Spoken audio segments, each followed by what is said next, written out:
له الحمد رب فالق الحب والنوى، تعالى إله عالم السر والنجوى، وسبحان رب من على عرشه استوى، وبث الورى من نسل آدم ومن حواء، ويجزي إلهي كل عبد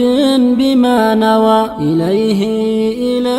أرفع الحزن والشكوى، فهذا هو الجوال للشر قد حوى، هي الفتنة الدهماء عمت به البلوى، إلى كل دار ذلك الشر قد أوى، وأصبح بين العالمين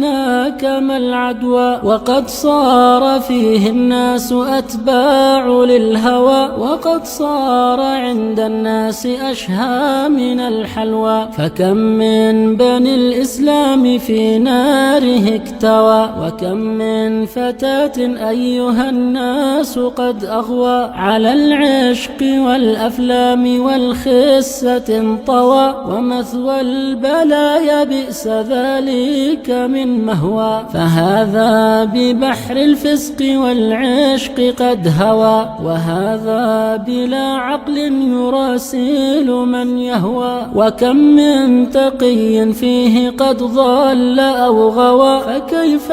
بمن قد غاص فيه بلا تقوى، وكم حذر الوعاظ منه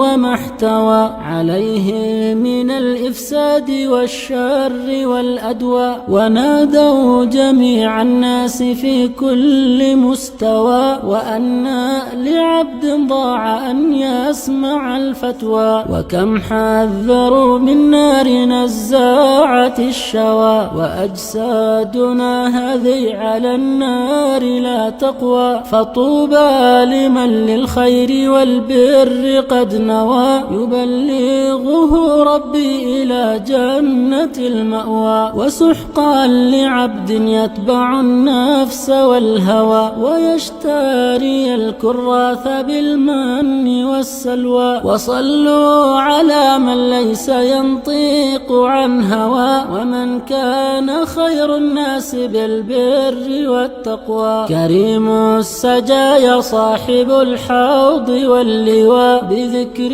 رسول الله تتعطر الأجواء.